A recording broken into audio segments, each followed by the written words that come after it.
আমাদের সমাজে অনেক ফ্যামিলিতে দেখা যায় স্বামী সামর্থ্যবান না হলেও ওই ফ্যামিলির স্ত্রীরা সামর্থ্যবান থাকে। তো এই ক্ষেত্রে একটি প্রশ্ন আসে যে নারীদের উপরও কি কোরবানি ওয়াজিব হবে?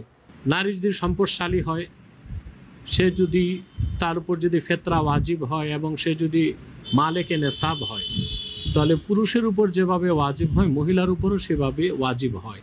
কারণ রসুল করিম সাল্লাল্লাহু আলাইহি ওয়াসাল্লামের হাদিস যা ইবনু মাজাতে এসেছে, আহমদ ইবনু হাম্বাল তার মুসনাদেও রাওয়ায়াত করেছেন, রসুল করিম সাল্লাল্লাহু আলাইহি ওয়াসাল্লাম ইরশাদ করেছেন, মান কানা লাহু সাআতুন ওয়া লাম ইউদাহি ফালা ইয়াকরাবান্না মুসাল্লানা।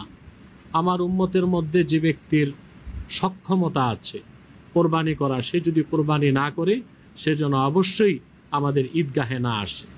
এখানে সম্পদশালী নারী কিংবা সম্পদশালী পুরুষকে ভাগ করা হয় নাই। আর আল্লাহ তাআলা কোরবানি কবুল করার ব্যাপারে বলেছেন, ইন্নামা ইয়াতাকাব্বালুল্লাহু মিনাল মুত্তাকিন। আল্লাহ তাআলা কোরবানি কবুল করেন মুত্তাকিদের পক্ষ থেকে। অতএব এখানে মুত্তাকিদের মধ্যে নরও আছে, নারীও আছে। অতএব নারী যদি সম্পদশালী হয় তো তার উপরও কোরবানি ওয়াজিব হয়।